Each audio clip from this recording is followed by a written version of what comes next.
Secretary of State for Education, Gillian Keith.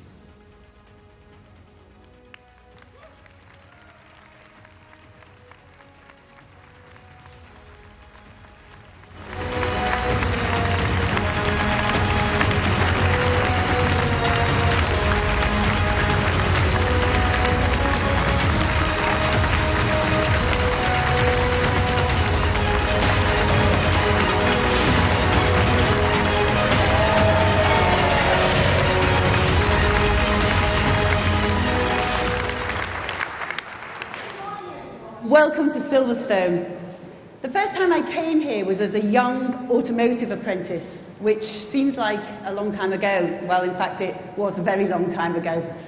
Even further back, 40 years ago, sat in a comprehensive school in Knowsley, I could never have dreamt that I would be here introducing the Conservative Manifesto.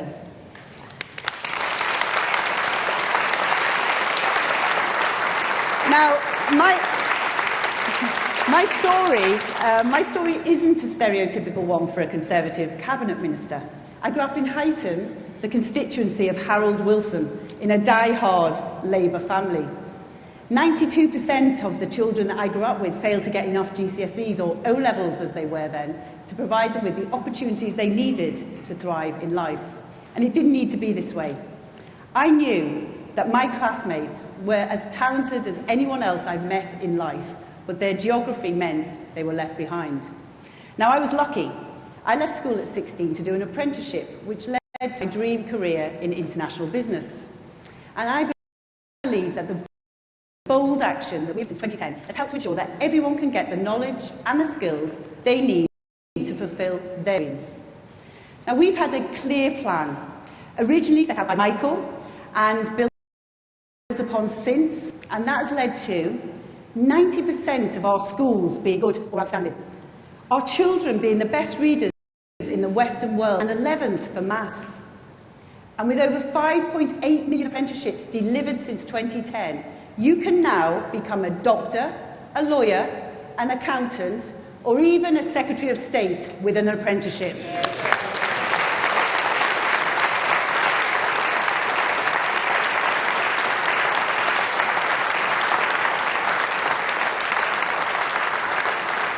And the Prime Minister's bold action to end poor quality degrees, expand apprenticeships further and bring in the advanced British standard will help deliver our central goal in education, giving young people the best chance in life.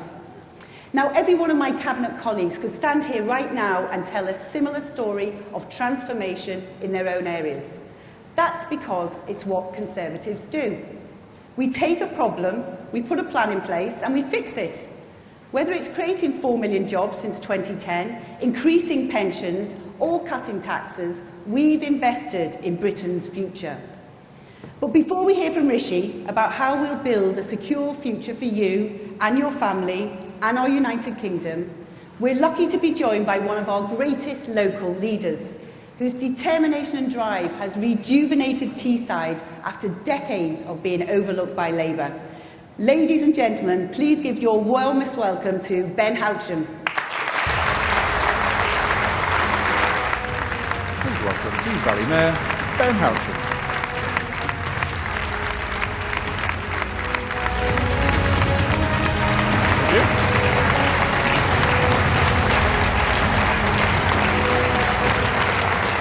Thank you. That's very, very kind of everybody. Thank you very much. But you're not here to clap me. Hopefully you're going to be clapping the main event very, very shortly. But I'm here because I wanted to tell you a little bit about our Prime Minister. I've known Rishi since he was first elected as an MP many, many years ago now. And he still has the same energy, the same verve, the same passion that he had when he was very first elected as a backbench MP. And it's been incredible to see the journey that he's been on, being able to transfer that to our great country to be able to deliver for the people across the United Kingdom. And what we saw when he became Prime Minister and when he was Chancellor is the fantastic work that he's done to be able to support people right across the country during the biggest economic shock that we've seen since the Second World War during COVID. This was a man who absolutely cares about this country. He cares about every single person across our great nation, and he put in place bounce-back loans, furlough, support for businesses, and he steered the ship through the country's most difficult time for generations. That could not have been done, in my opinion, by anybody else. That took a man of detail, of attention, of hard work, and I absolutely thank him for all the work that he did to support people in my area across Teesside, Darlington and Hartlepool. But what I've also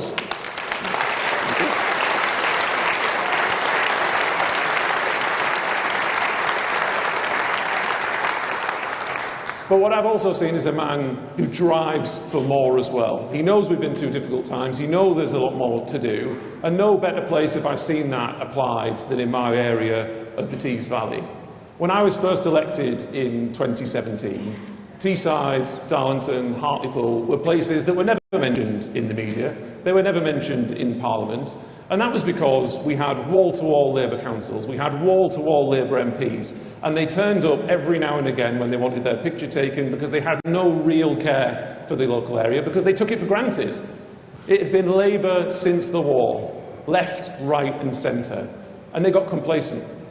And thankfully we were able to build a message, we were able to build a positive vision for our region, and a key part of that whole vision for being able to deliver it was the Prime Minister.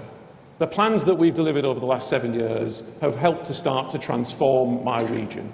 Whether that be from reaping the benefits of Brexit by setting up free ports in the UK, something that couldn't have been done while we were inside the EU. Teesside has benefited greatly by having the UK's first and largest free port, and already we have contractually secured more than £6 billion worth of private investment, 9,000 contracted jobs, and that's going to generate tens and tens of millions of pounds a year in business rates back to our local councils to be able to fund vital local services.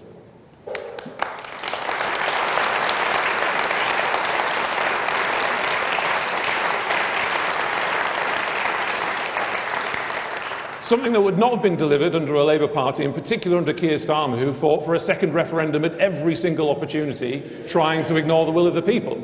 That is what a Conservative government delivers. That is what a Rishi Sunak Conservative government delivers.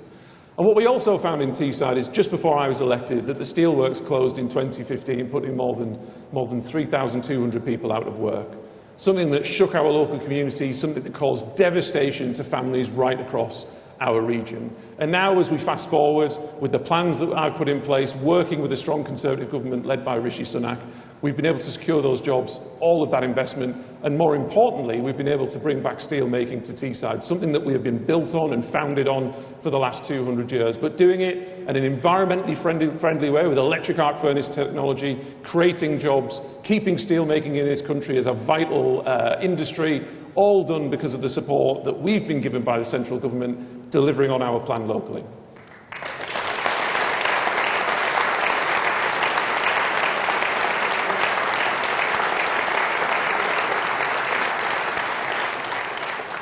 And this is a Conservative government that cares about manufacturing, it cares about the regions, because when you look at free ports, for instance, those free ports, not just in Teesside but across the country, are located in the bottom quarter percentile of local authority areas when it comes to levels of deprivation and poverty. That is free market policy, delivering for all four corners of our country, delivering real levelling up. But it doesn't stop there when it comes to Rishi's interventions in Teesside. He also helped us establish the Treasury campus, now the Darlington Economic Campus, in the heart of Darlington. Again, something that I can guarantee you absolutely would not have happened if it wasn't for Rishi, who was fighting with the civil service, who wanted to go to Manchester. Actually, they wanted to stay in London, but if they had to go anywhere, they said, if we have to go anywhere, we'll go to Manchester. But between Rishi and I, we fought hard to make sure that not only are we creating now 2,000 jobs by 2027, good quality, well-paid civil service jobs in the heart of Teesside that weren't there before, we are recruiting local people. More than 80% of the jobs that have been recruited are locally recruited. That's a new voice at the centre of government in policy making, a voice that was ignored for decades under previous Labour governments.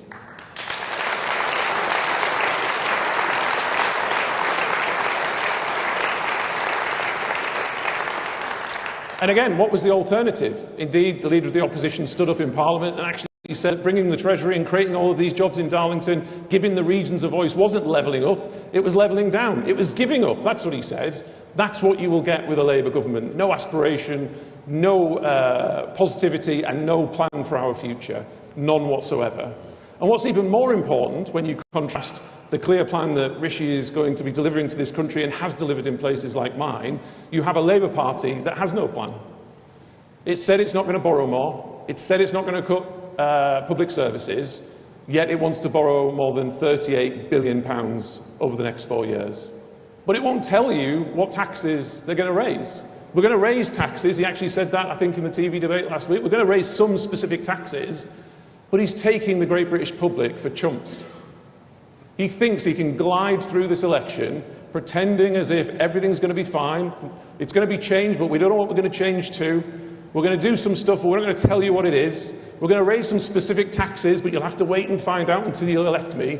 That is no way for somebody to want to become Prime Minister and form a government in this country.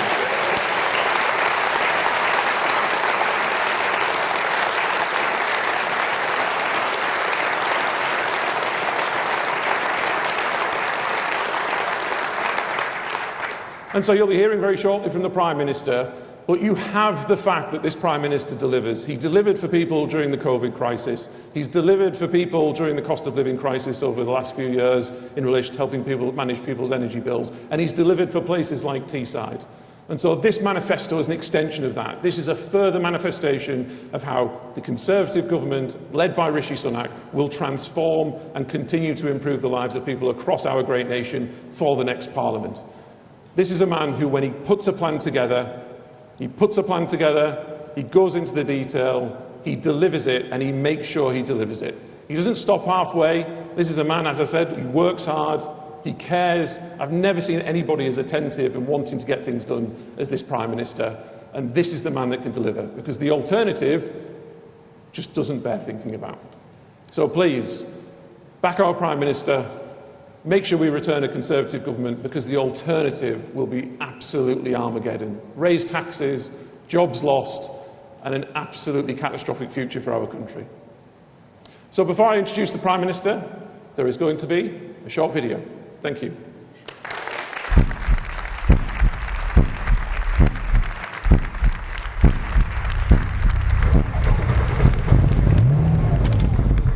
Clear plan. Bold action. Secure future.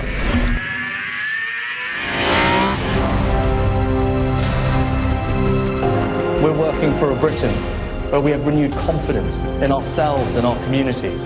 A country where hard work will be met with fair rewards and where the opportunities enjoyed by the previous generations will be there for future ones. A country where our defence and our security is assured. So let's take that message and that vision of a secure future to every corner of our United Kingdom, and let's show Labour that the British people will never be taken for granted.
Thank you. Thank you. Well, good morning, everyone. It's great to be with you all, and great to be here at Silverstone. Nowhere better, in fact, to mark the fact that our economy has truly turned a corner. Now, we're a month away from the Grand Prix here, and we can be confident about even more British success. 7 of the world's 10 leading Formula One teams are all based here. More Grand Prix cars are made in this country than anywhere else. And the UK has won more titles than any other nation. So Formula One is a great example of all our strengths coming together, our technological know-how, our innovative advanced manufacturing capability, and the skill of our workforce. 25,000 engineers and apprentices are involved in this industry. And Formula One isn't the only thing they do here at Silverstone. As nice as it would be for Brad Pitt to turn up at our Manifesto launch, he's currently filming just outside with a brilliant British crew.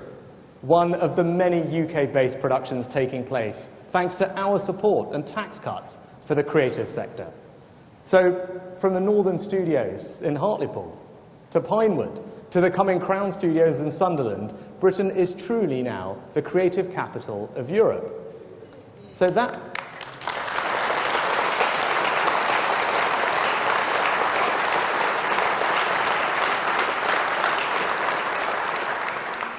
just thinking about that, the fact that we can lead the world in such competitive fields should make us all enormously proud of our country, but crucially optimistic about our future, because we Brits can outcompete the best in the world.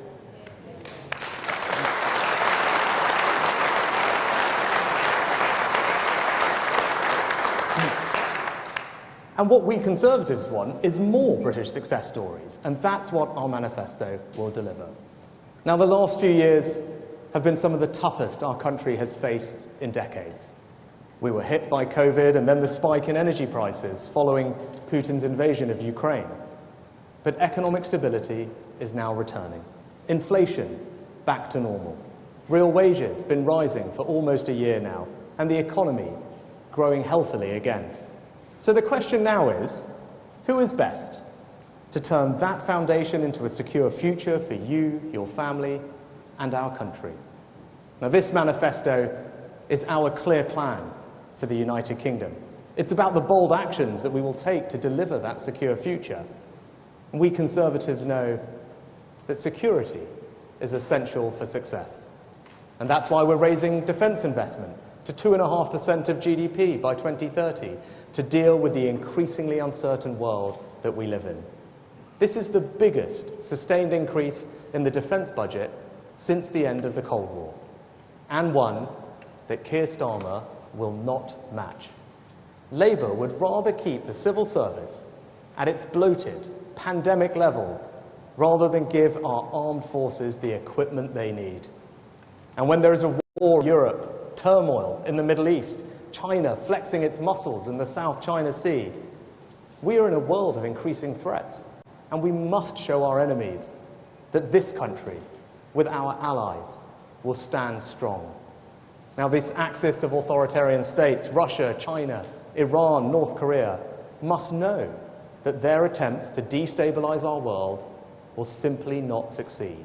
Now is the time for bold action, not an uncertain Keir Starmer as our Prime Minister.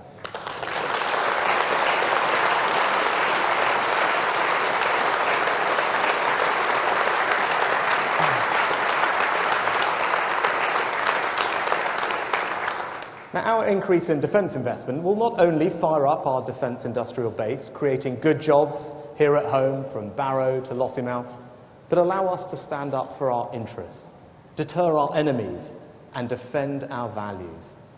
It's only we Conservatives, with our iron resolve, who can be trusted to keep Britain safe. Now, we need border security too.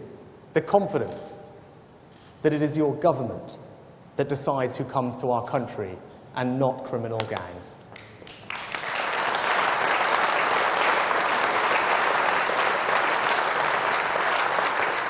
And that is why if you vote Conservative on July the 4th, the flights removing illegal migrants will depart in July, establishing the deterrent that will stop the boats. Because when people know that if they try to come here illegally, they won't get to stay, then they will stop coming. And if we are forced to choose between our security and the jurisdiction of a foreign court, including the ECHR, we will always choose our nation's security.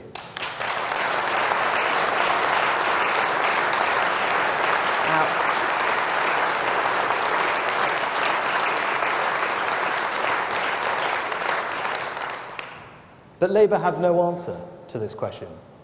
As you saw the other week, Keir Starmer simply can't tell you what he would do with people who come here illegally because he doesn't believe it's a problem. Now, with Brexit, we took control of our borders, but migration has been too high in recent years, and we have a clear plan to reduce it. Last year, we announced changes which mean 300,000 people who were previously eligible to come here now can't. And we will introduce a migration cap that means Parliament, your elected representatives, will vote on how many people should be able to come here every year. Our plan is clear. We will halve migration as we have halved inflation and then reduce it every single year.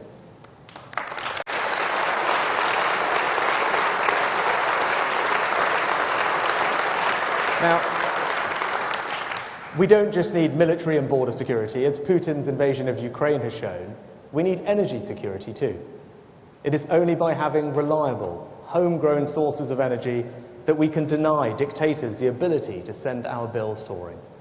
So in our approach to energy policy, we will put security and your family finances ahead of unaffordable eco-zealotry.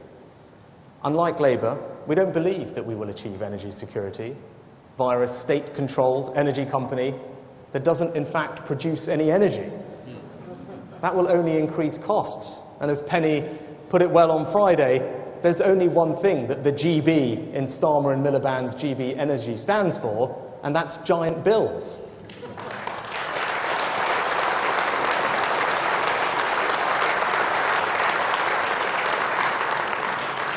Now, our clear plan is to achieve energy security through new gas-powered stations, trebling our offshore wind capacity, and by having new fleets of small modular reactors. These will make the UK a net exporter of electricity, giving us greater energy independence and security from the aggressive actions of dictators. And let me just reiterate that. With our plan, we will produce enough electricity to both meet our domestic needs and export to our neighbours. Look at that, a clear, conservative plan, not only generating security, but also prosperity for our country.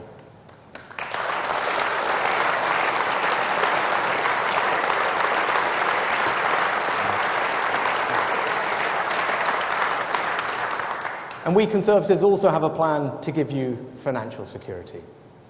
We will enable working people to keep more of the money that you earn, because you have earned it and have the right to choose what you spend it on. Now, Keir Starmer takes a very different view. He says he's a socialist. And we all know what socialists do, don't we? They take more of your money because they think it belongs to them. Now, I know Labour have been taking inspiration from one of Brad Pitt's most famous films. The first rule of Labour tax rises is that you don't talk about tax rises. But we know that the policies Labour have already announced will require them to increase taxes on working households by £2,094. My friends, families cannot afford that, and it is our job to make sure that that doesn't happen.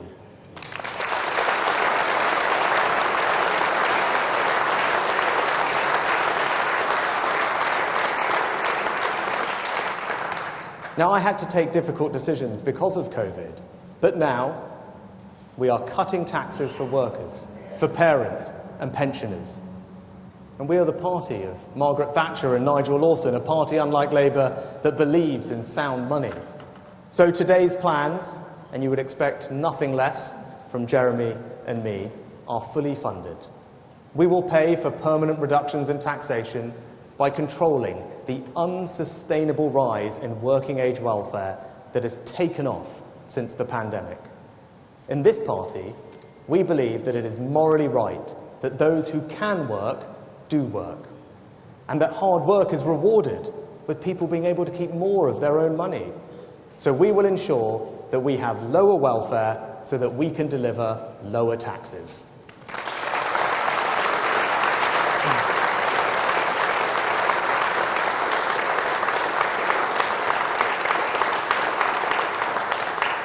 And as Conservatives, we believe that hard work shouldn't be taxed twice. That's unfair. That's why Jeremy has been cutting national insurance contributions that only workers are forced to pay.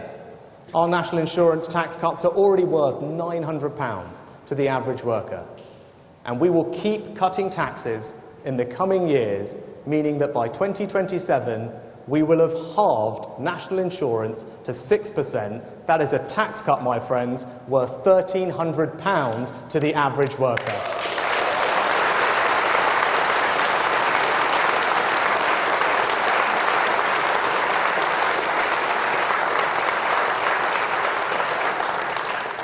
Making more progress towards our long-term ambition to abolish the double taxation on work when it is economically responsible to do so. Now, I also want to say something about the self-employed, because they're the risk takers, the people who graft hard to make a living, who get our economy growing. They embody the most conservative of values, the desire to build something, to create wealth and opportunity. But setting up on your own means you don't have the same security that those on payroll do. So it must be worth taking that risk. We need to make it worth taking that risk. And that means that their taxes must be cut. So, in the next Parliament, we will scrap entirely the main rate of self-employed national insurance.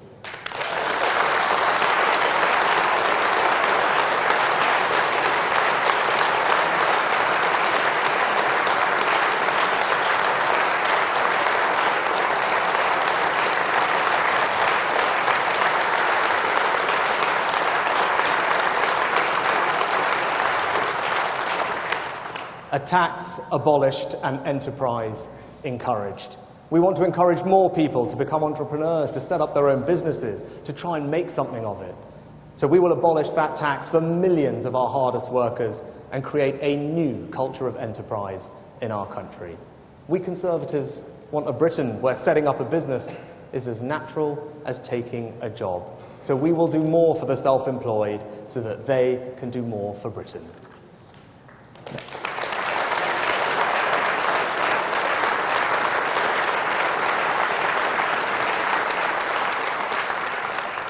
Now, security also means a security of knowing that you will have dignity in retirement. So we will also cut tax for pensioners with the new Triple Lock Plus, ensuring that the state pension is never dragged into income tax. Labour, by contrast, would introduce a retirement tax, meaning that for those who rely entirely on the new state pension, they would be caught by income tax for the first time in our country's history. And we know Labour's record. From the 75p state pension increase to Gordon Brown's £118 billion tax raid on private pensions, it is clear your pension simply isn't safe with the Labour Party.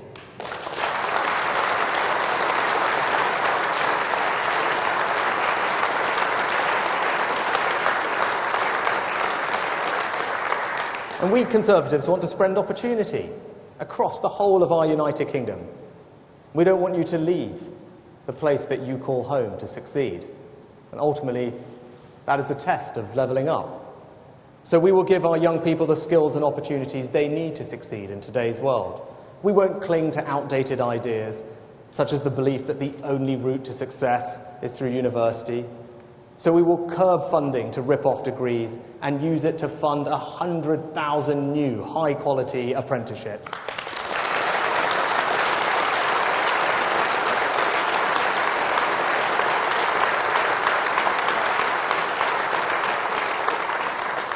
We will build on the success of our education reforms by introducing the Advanced British Standard, which will enable our young people to receive a broader education and break down the split between technical and academic education that has so held our country back. We'll invest in a new form of national service to give our young people the chance to enjoy new experiences, learn new skills, and feel a sense of community, belonging, and national purpose. National service will help us build a more unified, more cohesive society so that we can be secure in the knowledge that we are all on the same side. And we Conservatives also want to create a society in which everyone has a chance to own. In the last 5 years, we've delivered 1 million new homes. In the next Parliament, we will go even further. delivering 1.6 million new homes by speeding up planning on brownfield land in our inner cities and by scrapping defective EU laws.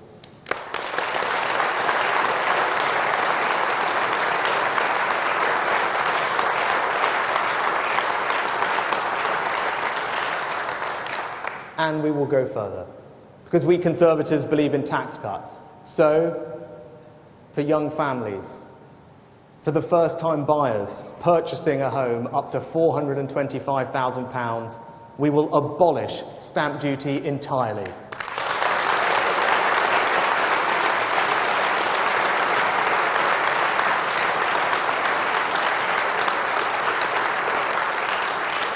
And that's a new form of Help to Buy, a new Help to Buy scheme to get a new generation onto the property ladder, all part of our plan to build an ownership society where more and more people have the security and pride that comes from owning your own home. From Macmillan to Thatcher to today, it is we Conservatives who are the party of the property-owning democracy in this country.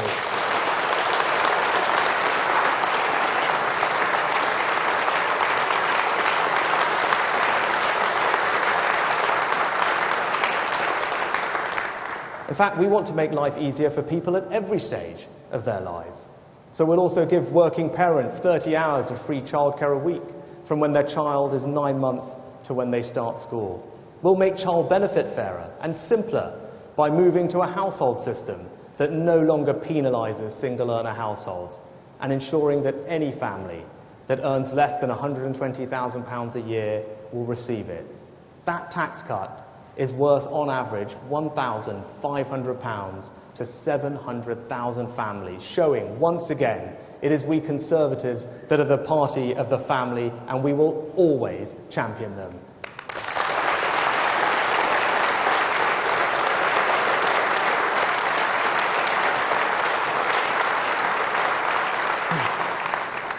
And we want all families to have the peace of mind of knowing that the NHS will be there for you if you fall sick. So we will increase NHS funding in real terms every year and train and recruit more doctors and nurses every year. We will make the NHS work better through investing in new technology and reforming how it works. You should know that if your kids have an earache or a sore throat or a chest infection, you can get quick and rapid treatment without having to take time off work, and so we will expand our fantastic Pharmacy First programme. But parents should also feel that it's safe for their children to walk home at night. So we will recruit 8,000 new police officers, one for every neighbourhood, and cut antisocial behaviour through intensive hotspot policing. And we will protect women and girls by guaranteeing single-sex spaces through an amendment to the Equality Act to make it clear that sex means biological sex.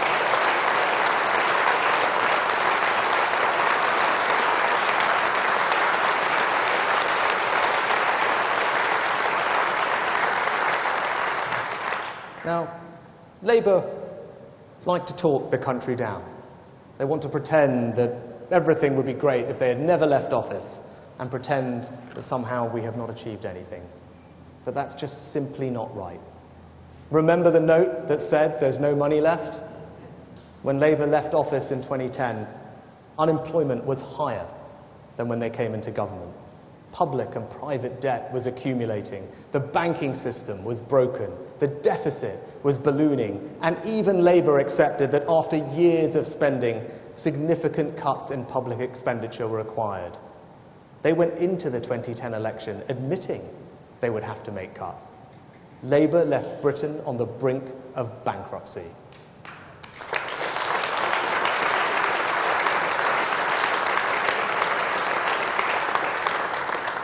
Worse, the money that Labour had put into public service had not been accompanied by sufficient reform.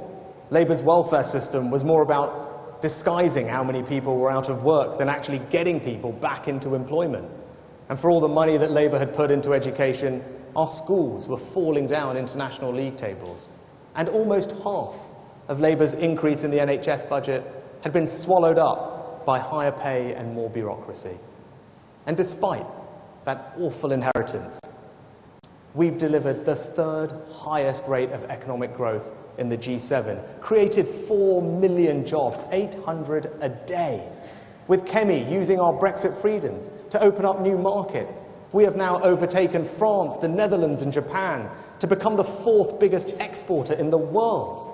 And we Conservatives under David took the difficult decisions to repair the public finances and control the national debt. And that meant that when COVID hit, we could support people and businesses with furlough, deliver the fastest vaccine rollout in the world, and provide record funding to the NHS. We reformed welfare by capping benefits and introducing universal credit. Ian's reforms mean that now work always pays. We've reduced absolute poverty. We've reduced child poverty. We've reduced pensioner poverty. We've cut carbon emissions by a third, maintained our position as NATO's 2nd biggest defence power, and Boris and Ben and Grant put the country at the forefront of defending Ukraine against Russian aggression, because Britain will always stand up to tyrants.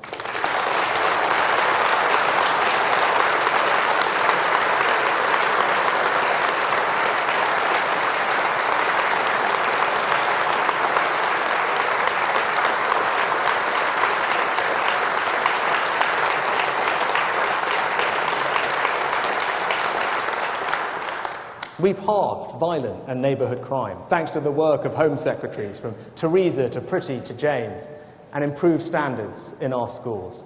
Thanks to Michael's reforms and a generation of inspiring teachers, English school children are not just the best readers in the United Kingdom, they're the best in the Western world.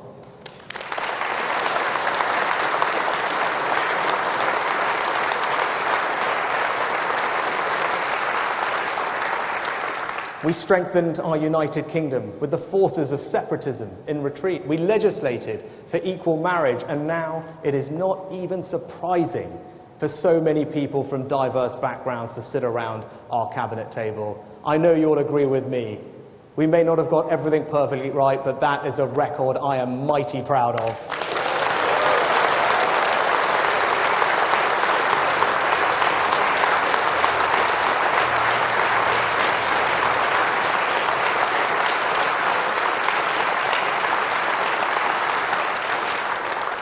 Now, this country has a proud past and a bright future, and I believe in that innate confidence in ourselves that has always run through our island story.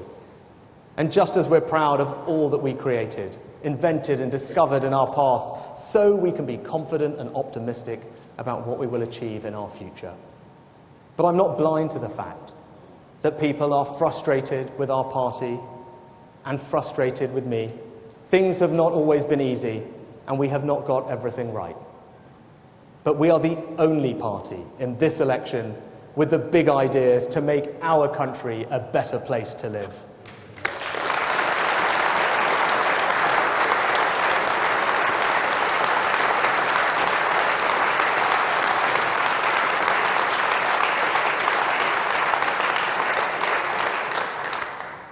Labour offer no solutions to our problems. They would only make them worse. And all a vote for reform or the Liberal Democrats does is allow Labour to do whatever they want to our country. Do not forget that Keir Starmer is asking you to hand him a blank cheque when he hasn't said what he'll buy with it or how much it's going to cost you. Just think about what Labour would mean. Higher taxes for every working household. Can you afford £2,000 more in taxes? French-style labour laws that will lead to higher unemployment and more strikes, a ballooning welfare bill, higher immigration and more net zero costs. Their policies will mean, as they let slip this weekend, bigger class sizes because of their desire to slap VAT on school fees. Labour would cave into the demands of the public sector unions, putting up your taxes to meet the unions' extortionate demands. And Keir Starmer will also use that blank cheque to change the rules of the game to his benefit, giving 16-year-olds the vote, not because he believes they are adults. He doesn't want them to serve on a jury or do any of the other things that adults do, but because he thinks they'll vote for him, and that will make it harder to remove him from power. If Labour win this time, they'll change the rules so that they are in power for a very long time. So if you don't know what Labour will do, don't vote for it. If you're concerned about what Starmer isn't telling you, don't vote for him. And if you're worried about what Labour's £2,094 of tax rises would mean for your family's financial security, don't vote for them.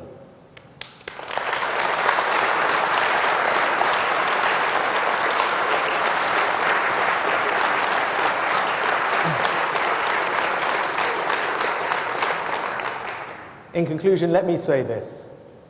We Conservatives will always stand for our values, for aspiration, for freedom, for opportunity, for security. Your Conservative MP will deliver lower taxes, lower immigration, protected pensions, and a sensible approach to net zero. Now, our country wants a clear plan and bold action. Our country needs a secure future, and it is this Conservative manifesto that will deliver it.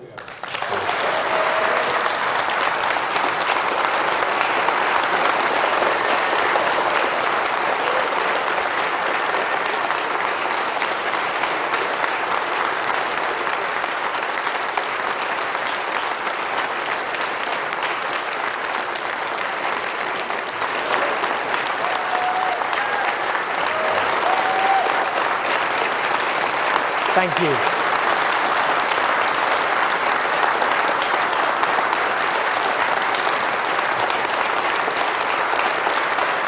Thank you.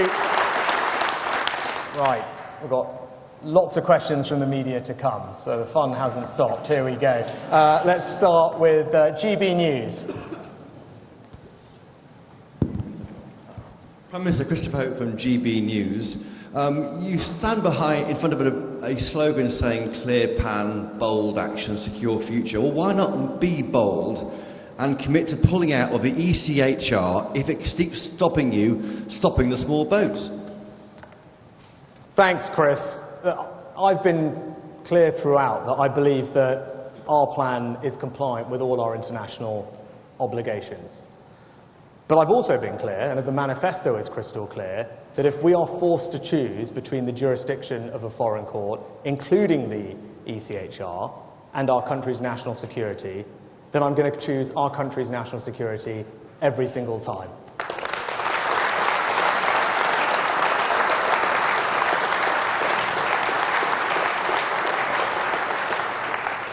Next, we go to the FT.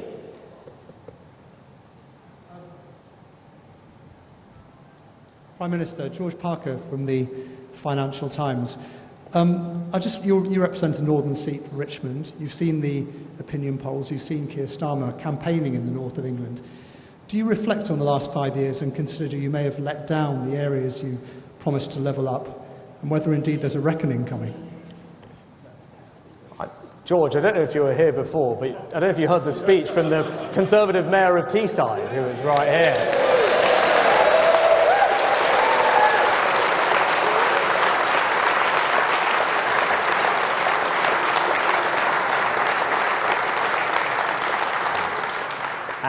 And I'll take a second to pay tribute to Ben and all our fantastic MPs in the Tees Valley for what they've delivered for the region. I mean, Ben gave you a flavour of it before, because we've been working together since I became an MP. You talk about the north. Teesside was an area that Labour neglected for decades, took it completely for granted. And it was Ben and our MPs and councillors that transformed the region, and I was fortunate to be able to work with them to help do that. But if you go around Teesside now, every high street and town centre, Eaglescliffe, Yarm, Stockton, Darlington, Hartlepool, is getting investment from our various levelling up funds. The new Brexit-enabled Freeport is creating unbelievable high-quality jobs in the industries of the future. The Treasury campus is in Darlington, and as Ben said, it's one thing for Treasury campus to be in the north, but it's not in Newcastle, it's not in Manchester, it's not in Leeds, it's in Darlington, because towns matter, which is why we're also backing 130 towns across the country, including in the north, with £20 million each, so local people can invest in their priorities. But more than any of that, what Ben and the team have done, what the Conservatives have done, is give everyone in Teesside a sense of confidence and optimism about their futures.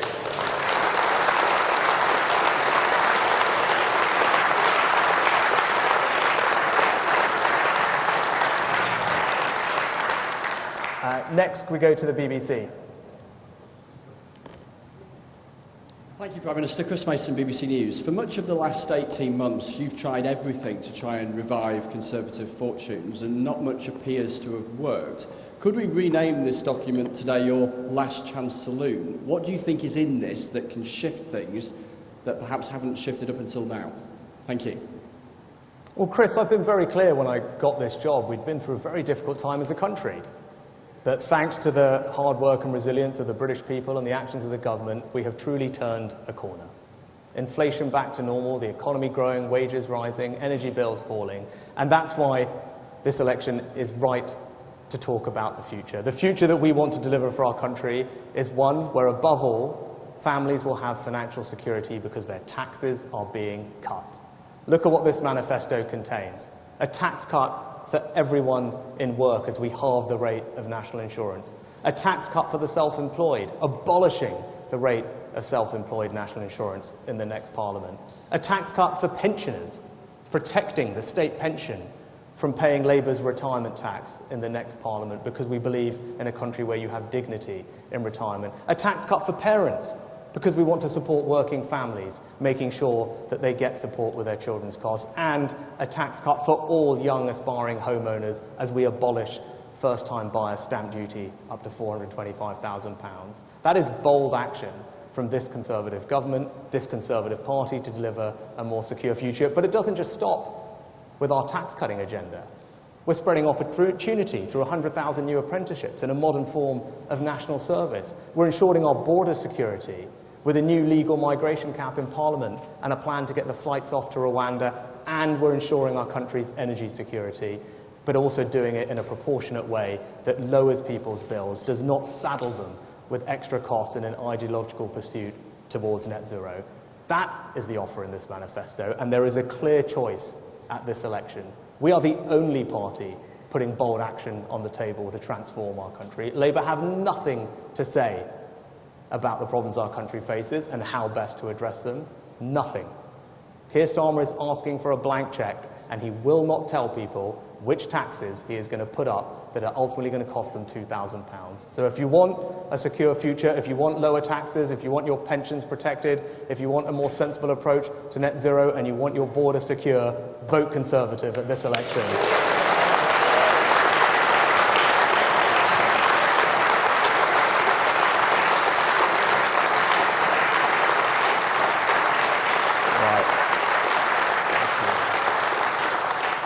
Next, Times Radio. Kate McCann, Times Radio. Prime Minister, Times Radio listeners often tell us that they're fed up that nothing works. They care a lot about the services they use every day. But there is nothing in this manifesto about the billions of pounds of cuts to local councils, to justice, to prisons that are coming down the track in the years ahead. What is your plan to prevent those billions of pounds of cuts? Thank you. Well, under our plans, Kate, investment in day-to-day public services will continue to rise in the new Parliament. It will continue to rise ahead of inflation. But I also think it is reasonable to look for efficiencies in the public sector. And what we've seen is that public sector productivity since the pandemic has declined. It's declined quite significantly. Now, as the Chancellor set out a little while ago, if we just recover those levels of efficiency that we had a few years ago, so nothing heroic, nothing that we haven't done before, that will free up £20 billion. Right? £20 billion that could be reinvested in public services on everyone's behalf without raising a penny of their taxes. So I think that's the right priority. Right? Recover where we used to be before the pandemic, focus on efficiency and productivity, and you can see that in the NHS productivity plan that we have fully funded. And if we do that, that unlocks billions of pounds that we can reinvest back into the front line to deliver better high-quality services for people. Because, of course, I want to see high-quality services, but as a Conservative, I also don't want people's taxes to have to go up when we can get efficiencies to fund them.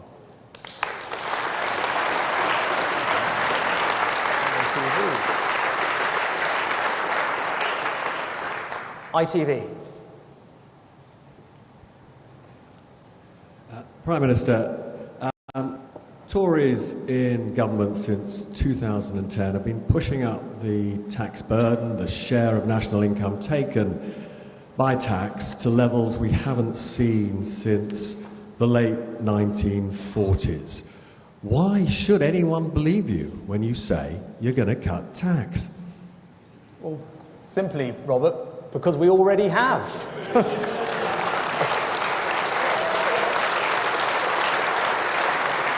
Look, but I'm up front with people. I did have to take difficult decisions after COVID. That was the right thing to do. Because when I was Chancellor, I thought the right thing to do was to support our country through COVID. Whether it was supporting the NHS, whether it was a furlough scheme. And when the energy crisis in Europe hit, the right thing to do was to help everyone with their energy bills. Those things don't come for free, and I think everyone watching knows that those things don't come for free.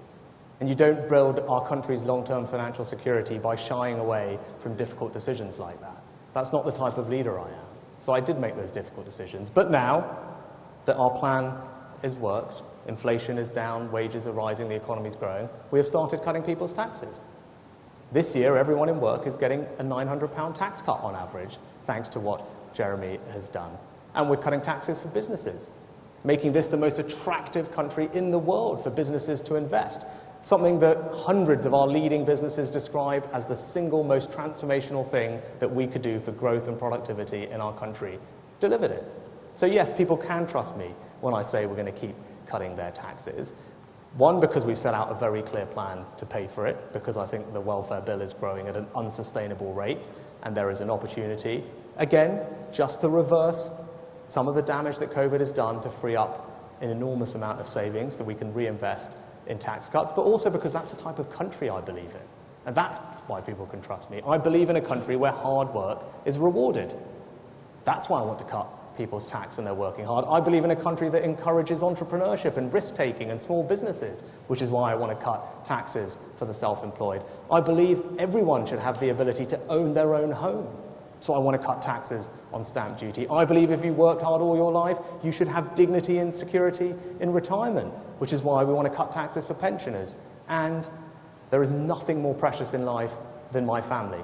And I'm sure that's the same for everyone in this room, which is why we want to support families and we want to cut tax for them too. That's why you can trust me.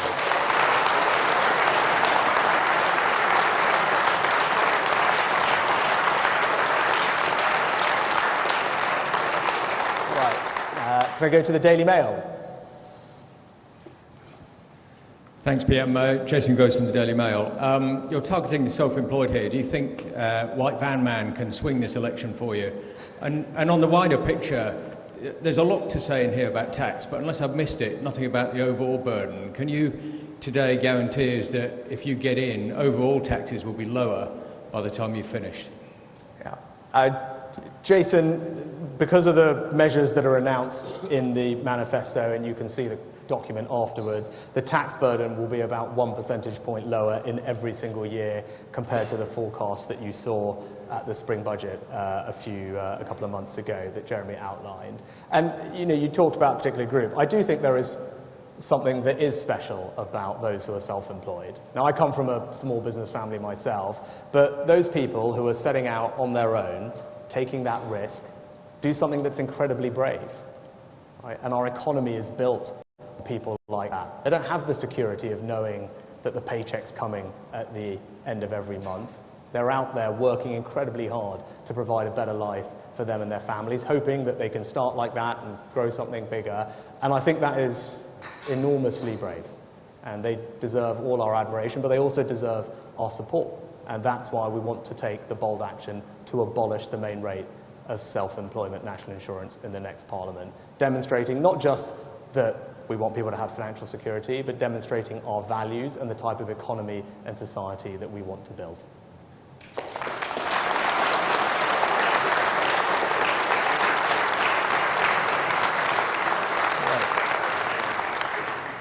Telegraph. Thank you, Prime Minister. Ben Riley-Smith from The Telegraph. Manifestos are about policies. They're also about politics. There's 4 weeks to go. You're 20 points behind in the polls. What do you say to those who say the manifesto isn't ambitious enough and that this won't be a game changer?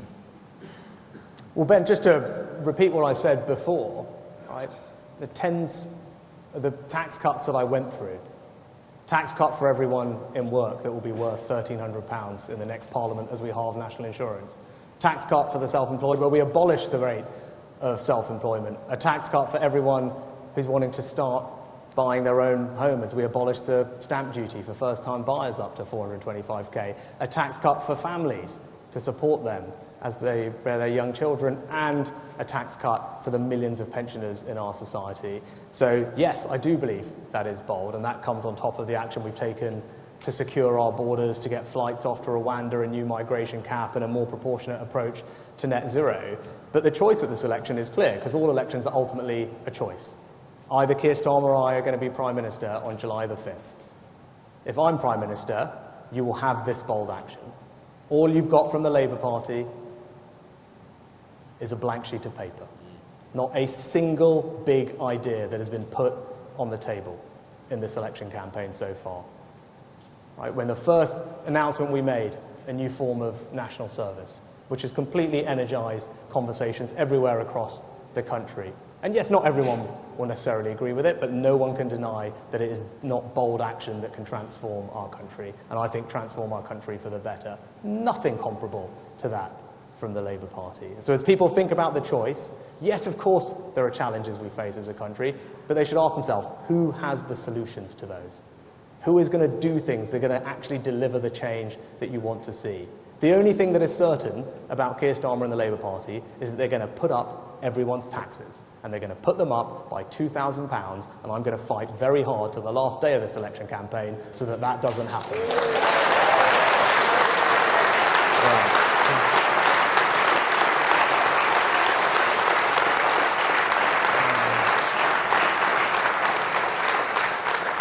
Okay, Sky News.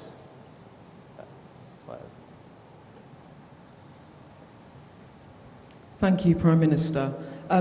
Central sell to voters from you is I will cut your taxes, but a recent poll shows that only 1 in 6 voters believe you won't raise their taxes or raise major taxes, compared with 1 in 4 for Labour.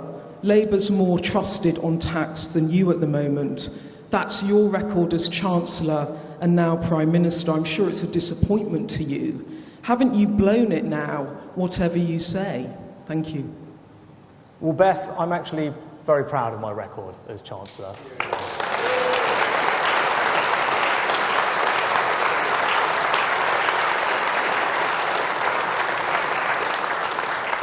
Because when I'd had that job 3-4 weeks and a pandemic struck this country, I saw that it was right to do something radical, to do something bold, because that was what was required to help get the country through it, and we delivered on that. Those are my values, those are the values of our party, and we will always be there to protect this country through difficult times. But we're also a responsible party. We're also a party that's not afraid to take decisions that are in the country's long-term interests, even if they're difficult. You saw that with me when I said, yep, we did all these things, but we do need to also pay these things back and secure our children's financial futures. And you saw that with me a couple of summers ago, where I made the same argument again, that it wasn't right then to start cutting taxes until we had tamed inflation, and now that we have, I've delivered on that. So I'm not afraid to do things that are difficult. The only poll that matters is the poll on July 4th, and I'm very confident as we approach that date, the choice will become increasingly clear for people. There is only one party that will continue to cut your taxes after July 4th, and it's the Conservative Party, and there's one party that's going to put them up, and it's the Labour Party, and that choice will be crystal clear.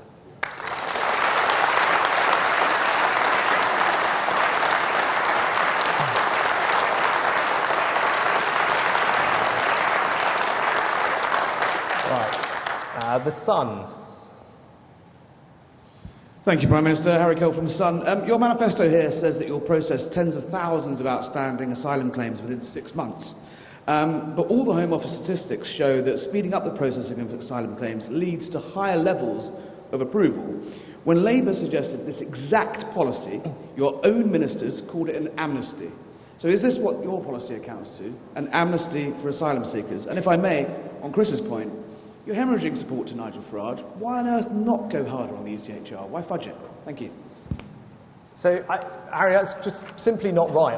Last year, thanks to the improvements we've made, we processed more claims than at any point in the last 2 decades, right? And that has actually helped us release over 100, maybe 150 hotels now back to local communities for normal use. And actually the grant rate, you talk about the grant rate was down last year.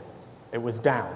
So because we changed how we evaluate the claims, we refused far more than we had in the past. But the choice on migration is quite simple at this election.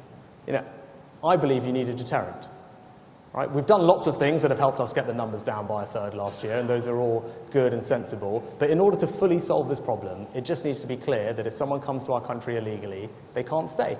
And that means you need a safe place to send them. That's what the flights to Rwanda will do, establish that deterrent. And I've said what I've said about the ECHR, but I'll also say our Act specifically gives ministers the power to make the decisions on Rule 39 things that are handed down by Strasbourg. I would not have put that power in the bill if I was not prepared to use it, right? And also change the civil service guidance to make it clear that they need to follow the ministerial decisions.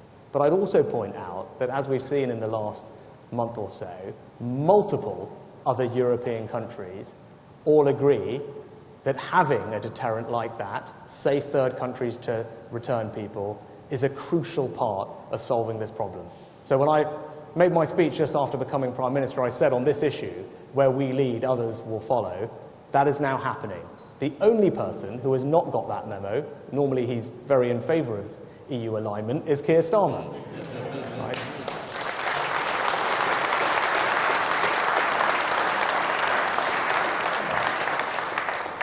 Right, could go to the Express. Thanks, Prime Minister. Steph Spiro from the Daily Express. The manifesto promises a regular rhythm of flights to Rwanda every month as part of a relentless process to remove illegal migrants. Can you put a figure on the number of flights you expect to take off every month, or a number of people, please? No, Steph, we're deliberately not, because we don't want to compromise operational security, but I've been very clear that it's not just about one flight.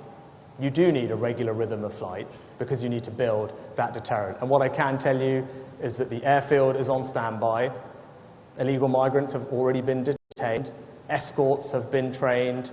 The flights have been booked. The caseworkers are already working through it. So all the plans are in place so that if I'm re-elected as Prime Minister, if we are in government, those flights will go to Rwanda and we can build that deterrent. And that's a choice for everyone at this election. If you want the boat stopped, there is no way to do that without having a deterrent. Ours is the only plan on the table. And as I asked Keir Starmer repeatedly the other night, what would you do with the migrants that come here illegally? There simply wasn't an answer. Right? Just saying smash the gangs is not a plan. A slogan is not a plan. Right? You need to have something to do with illegal migrants. We've got a plan. He doesn't, and that means the situation will just get worse.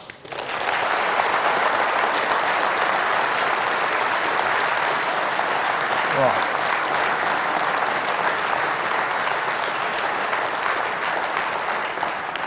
And I think lastly we have, is it a local democracy reporter? Hi, sorry, Nadia? I think I've sat on the wrong side. Yeah. Yeah, my name is Nadia Lincoln. I'm the local democracy reporter for Northamptonshire. In the county, we've had a massive problem with SEND children, not getting enough provision and not getting the proper education, which has also been reflected nationally. In the most recent report, it found that there were systemic and widespread problems. Why have these families been let down for so long, and what would a Conservative government do to help them? Yeah.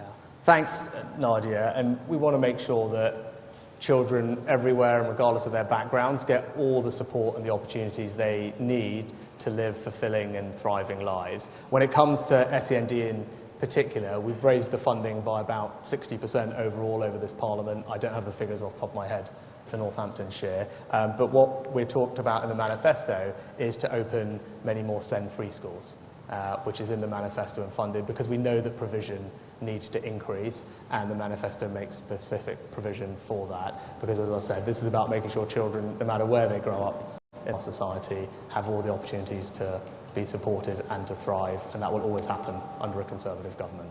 Good. Thank you very, very much.